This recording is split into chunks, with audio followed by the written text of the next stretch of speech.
नमस्कार मित्रमैत्रिणींनो.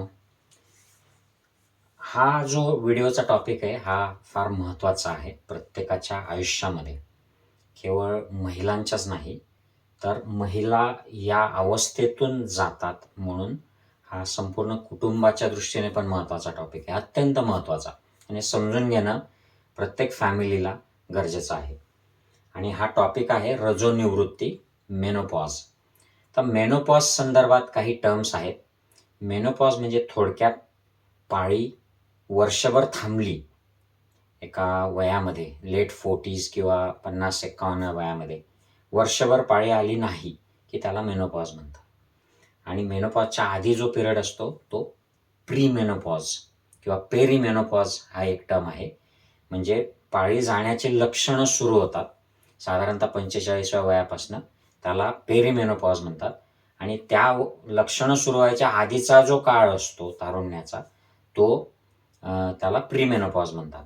आणि पाळी 12 महिने गेल्यानंतरचा जो काळ आहे तो पोस्टमेनोपॉज. साधारणतः 45 इयरला पेरीमेनोपॉज ही अवस्था सुरू होते, म्हणजे लक्षणं सुरू होतात. पाळी इरेग्युलर होते आणि अनेक लक्षणं सायकॉलॉजिकल, फिजिकल, सेक्शुअल, युरिनरी, इन्फेक्शनचे असे सगळे लक्षणं सुरू होतात. आणि त्या साधारणतः 51व्या वर्षी पाळी जाते असं मेडिकल लिटरेचरमध्ये म्हटलं जातं. पण ते व्हेरिएबल असतं वय. काही लोकांमध्ये 45च्या आधीच पेरीमेनोपॉज सुरू होतो. याला अर्ली पेरीमेनोपॉज म्हणतात. काही लोकांमध्ये अगदी 40च्या आधी पेरीमेनोपॉझल सिम्प्टम्स सुरू होतात. तर अशा वेळेला याला प्रीमॅच्युअर ओव्हॅरियन इन्सफिशियन्सी, POI असं म्हटलं जातं. आणि हा सगळा हार्मोन्सचा खेळ असतो. हा समजणं फार गरजेचं आहे. कारण या काळामध्ये जे लक्षणं असतात ते खूप सिग्निफिकंट लक्षणं आहेत. म्हणजे स्लीप प्रॉब्लेम्स सुरू होतात. अचानक चांगल्या झोपणाऱ्या बायका त्यांच्या अर्ली 40sमध्ये किंवा लेट 30sमध्ये जर प्रीमॅच्युअर असेल तर त्यांना झोपेचे डिस्टर्बन्स सुरू होतात. हेडेक्स सुरू होतात, स्किन बदलायला लागते, जॉईंट पेन, मसल पेन, थकवा जास्त यायला लागतो, वेट गेन व्हायला लागतं. चांगल्या शेपमध्ये असतात आणि मग वेट गेन सुरू होतो. हार्मोनल असतो. युरिनरी प्रॉब्लेम, इन्फेक्शन्स, फ्रिक्वेन्सी, लीकचे प्रॉब्लेम, म्हणजे शिंका आली, खोकला आला तरी त्यांना युरिन लीक होतं खाली. ह्या प्रॉब्लेम्स सुरू होतात. ब्रेस्ट टेंडरनेस, सेक्शुअल इच्छा जी आहे, डिझायर, ती कमी होते. आणि सेक्शुअल ॲक्ट करताना, इंटरकोर्स करताना पेनफुल वाटायला लागतो because of the vaginal dryness. मी तुम्हाला ही डायग्राम समजवतो. मेमरीचे प्रॉब्लेम होतात. नावं आठवत नाहीत, शब्द आठवत नाहीत, हे इथं ठेवलं हे आठवत नाहीत, हे तुम्हाला केव्हा दिलं, तू नाहीच दिलं, अशा प्रकारच्या बायका बिहेव करायला लागतात. आणि घरातल्यांना प्रॉब्लेम कळत नाही की अरे यांच्या सगळ्यांच्या समोर हिला दिलं, हिने ठेवलं आणि आपल्यावर का बोलते. तर ते मुद्दाम नसतात करत, कारण त्यांना मेमरीच्या समस्या व्हायला लागतात. कॉन्सन्ट्रेशनचे प्रॉब्लेम होतात, मूडचे प्रॉब्लेम, एन्झायटी, डिप्रेशन, अशा अनेक प्रकारच्या समस्या यातनं होतात. हे सगळं पेरीमेनोपॉझल सुरू असतं आणि मग पाळी जाते आणि त्यात पण हे लक्षणं कंटिन्यू होतात. याचं नीट निदान नाही झालं आणि का होतं हे समजलं नाही तर फार प्रॉब्लेम्स घरांमध्ये येऊ शकतात, मॅरिड लाईफमध्ये येऊ शकतात. आणि ह्या प्रॉब्लेम असा आहे की हेल्थकेअर स्टाफ जो बराचसा आहे, इन्क्लुडिंग बरेचसे म्हणवणारे लोक, यांना देखील या गोष्टींवर नीट लोकांना सल्ला देता येत नाही. म्हणून आपण स्वतःचं ज्ञान वाढवणं आणि त्याप्रमाणे स्वतःला कशाप्रकारे मदत गरजेची आहे त्याच्यावर मार्गक्रमण करणं गरजेचं आहे. आता हे मी इथे युटरस काढला आहे, समजून घ्या. मी हे का सांगतोय तर मला तुम्हाला हार्मोन्सचा कसा खेळ चालतो मासिक पाळीमध्ये आणि मग तो मेनोपॉज यायला लागतो, तसं इस्ट्रोजनची लेवल कमी कमी व्हायला लागते, तर ती कशी मेनोपॉजला जबाबदार असते हे जर आपल्याला कळलं तर मग त्याचे ट्रीटमेंट्स काय असतात ते मी पुढच्या व्हिडिओत सांगेल, त्या कळतील. लक्षणं काय येतात ते कळतील. तर हे युटरस गर्भपिशवी आहे, आपलं सगळ्यांचं उगमस्थान आहे. आपण सगळे या युटरसमध्ये इथे छोटेसे झायगोटमधून आपलं ओरिजिन झालं होतं. तर तिथून मग हे वाढलं आणि मग आपला जन्म याच्यातून झाला. कोणी खालून नॉर्मल डिलिव्हरीने आलं तर कोणी सिझर डिलिव्हरीने आलं. तर युटरस हे जे आहे याचे 3 पार्ट्स म्हटले जातात: युटराईन कॅव्हिटी, सर्व्हिक्स आणि वजायना. ओके. आणि याला ट्यूब्स असतात युटरसला दोन्हीकडून, त्या फॅलोपियन ट्यूब्स आहेत आणि त्या ओव्हरीजशी क्लोज रिलेशनमध्ये असतात. ओव्हरी म्हणजे अंडाशय, इथे एग्स तयार होतात मदरचे.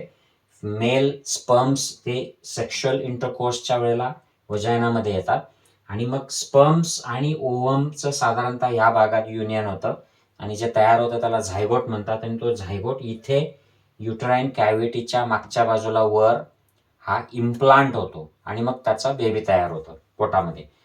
आता ही तयारी जी आहे, इथे ओव्हम रिलीज होणं आणि तो झायगोट झाल्यानंतर इथे इम्प्लांट होणं, याच्यासाठी हॉर्मोन्स लागतात आणि ते हॉर्मोन्स म्हणजे इस्ट्रोजन, प्रोजेस्टेरॉन, FSH आणि LH. इस्ट्रोजन, प्रोजेस्टेरॉन इथे ओव्हरीमध्येच तयार होतं, हीच फॅक्टरी आहे त्याची. मात्र FSH, LH हे वरून ब्रेनमधून येतात. पिच्युटरी नावाचं एक छोटंसं ऑर्गन असतं ब्रेनमधून, हे FSH आणि LH तिथून रिलीज होतात. आता FSH रिलीज झाला पिच्युटरीमधून की ओव्हरीवर तो ॲक्शन त्याची होते. मग ओव्हरी इस्ट्रोजन आणि प्रोजेस्टेरॉन रिलीज करते. त्यातलं जे इस्ट्रोजन आहे ते युटरसला मेनली तयार करतं प्रेग्नन्सीसाठी. म्हणजे जर झायगोट तयार झाला तर तो इथे इम्प्लांट होण्यासाठी इस्ट्रोजन महत्त्वाचा आहे. आणि इनफ इस्ट्रोजन झालं की पिच्युटरीला सिग्नल दिला जातो की बस झालं, भरपूर झालं आता. मग ते FSH कमी होतं आणि FSH मग कमी झालं की ते LHचा एक डोस रिलीज करतं. ल्युटिनायझिंग हॉर्मोन असं याला म्हणतात. आपल्याला नाव लक्षात ठेवायची गरज नाही. LH परत ओव्हरीवर त्याची ॲक्शन होते आणि ती ॲक्शन झाली की ओव्हरीमधून एग म्हणजे ओवम म्हणजे अंड रिलीज होतं. ते रिलीज झालं की ते या ट्यूबमधून इकडे येतं आणि त्यावेळेला बरोबर जर त्याच्या आसपास स्पर्म रिलीज झालेला असेल, म्हणजे सेक्शुअल कॉन्टॅक्ट झालेला असेल, इंटरकोर्स झालेला असेल, तर तो स्पर्म आणि ओव्हम युनाईट होऊन झायगोट तयार होतात आणि मग ते इथे इम्प्लांट होतं. ही तयारी करण्यासाठी ही सगळी उठाठेव असते. आणि जर समजा त्या महिन्यामध्ये जर स्पर्म आला नाही, सेक्शुअल इंटरकोर्स झाला नाही, झायगोट तयार झाला नाही, तर प्रोजेस्टेरॉन रिलीज करतं ओव्हरी आणि ते युटरसची जी आतली सगळी जी तयारी केलेली असते, अंथरून टाकलेलं असतं या झायगोटच्या इम्प्लांटेशनसाठी, ते सगळं अंथरून शेड ऑफ होतं. सगळं त्याचं ब्लिडिंग होतं आणि ते मेन्स्ट्रुअल ब्लिडिंग म्हणजे मासिक पाळीच्या रूपाने त्याचं ब्लिडिंग होतं. तर हे ब्लिडिंग असं इथे होतं. आता हे चक्र साधारणतः मेनार्की म्हणजे जेव्हा पाळी सुरू होते तेव्हापासून सुरू होतं, तर हे चालू असतं दर महिन्याला. प्रेग्नन्सीमध्ये ते होत नाही, कारण त्यावेळेला युटरसचं हे जे प्रोजेस्टेरॉनमुळे जे ब्लीड होतं, ज्या प्रेग्नंट न झाल्यामुळे, ते होत नाही. प्रेग्नन्सी झाली की वेगळे हॉर्मोनचे कॉम्बिनेशन्समुळे युटरस जास्त अजून तयार केलं जातं बाळाला वाढवण्यासाठी आणि मग ही सायकल होत नाही. म्हणून पाळी आली नाही की प्रेग्नन्सी टेस्ट केली जाते, ती याच्याचसाठी. आता ही सायकल आहे. आता याच्यात काय होतंय बघा, आपली जेव्हा पाळी जायची वेळ होते, मेनोपॉझल जेव्हा पिरियड येतो, तेव्हा हा जो इस्ट्रोजन इथून ओव्हरीमधून रिलीज होतोय, ह्या इस्ट्रोजन साधारणतः वय जसं वाढतं तसा वाढतो लेडीजच्या शरीरामध्ये. हे मी इथे वय टाकलेलं आहे आडव्या हॉरिझॉन्टल ॲक्सिसवर आणि उभा जो ॲक्सिस आहे व्हर्टिकल ॲक्सिस, याच्यामध्ये इस्ट्रोजन आहे. तर हा इस्ट्रोजन वाढत जातो साधारणतः वयाच्या 30-35 पर्यंत हा पीकला जातो आणि त्यानंतर तो थोडासा स्टेबल होऊन मग परत कमी व्हायला लागतो. म्हणजे इन मिड 40s तो कमी व्हायला लागतो आणि वयाची जेव्हा 70-80 येते तेव्हा तो अगदी बॉटमला जातो. आणि हा इस्ट्रोजन कमी कमी व्हायला लागल्यामुळे इस्ट्रोजनचा हे जे इन्फ्लुएन्स आहे मेन्स्ट्रुअल सायकलवरचा, मेन्स्ट्रुअल सायकल रेग्युलर ठेवण्याचा, हा जातो. म्हणून पाळी इरेग्युलर होते.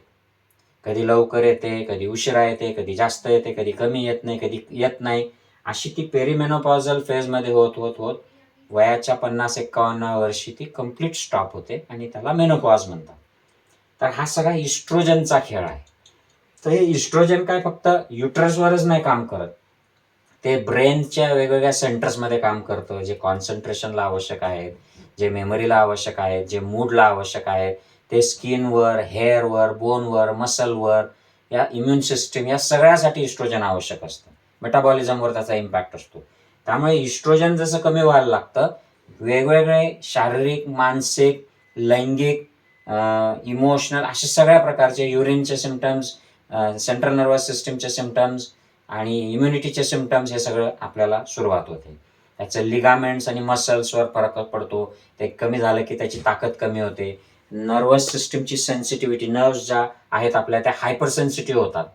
तो जो कंट्रोल असतो काम डाऊन, डॅम्प करायचा नर्व्ह पेन सिग्नल्सचा, तो कमी होतो. त्यामुळे त्यांचं पेन वाढतं, मायग्रेन वाढतं, एन्झायटी वाढते, डिप्रेशन वाढतं आणि विसरायला होतं, कॉन्सन्ट्रेशन होत नाही. तर हे सगळं हे मेनोपॉजमध्ये पेरिमेनोपॉजमध्ये सुरू होतं. आय होप की तुम्हाला हे समजलं असावं. हे समजून नाही घेतलं की पेरिमेनोपॉज काय आहे आणि मेनोपॉज काय आहे, तर जे बदल काही स्त्रियांमध्ये होतात आणि काहींमध्ये ते लवकर सुरू होतात.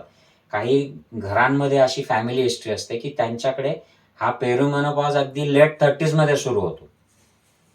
काहींमध्ये लेट 20s मध्ये देखील सुरू होतो, काही रेअर केसेसमध्ये. तर हे समजून घेतलं पाहिजे की अचानक हे बदल का व्हायला लागले आणि ते जर समजून घेतले तर याच्यावर आपल्याला शांत डोक्याने विचार करता येतो. डॉक्टरांचा, स्पेशालिस्टचा सल्ला घेऊन याच्यावर जे HRT सारख्या ट्रीटमेंट्स आहेत त्या घेता येतात आणि जे काही होलिस्टिक गोष्टी आहेत त्या करता येतात, जेणेकरून आपल्याला ह्या सिम्प्टम्सवर कंट्रोल मिळवता येतो आणि घरात देखील आपल्या फॅमिली लाईफमध्ये, मॅरिड लाईफमध्ये त्याने जे तणाव निर्माण होतात, जे वादळ निर्माण होतात ते आपल्याला थांबवता येतात. I hope this is useful. तुमच्या संपर्कातल्या प्रत्येक मुलाला, पुरुषाला, महिलेला, मुलीला हे पाठवा आणि मी याच्यावर ट्रीटमेंट, उपचार काय आहेत ते सोप्या भाषेमध्ये पार्ट 2 व्हिडिओमध्ये सांगेन. Take care. Bye bye.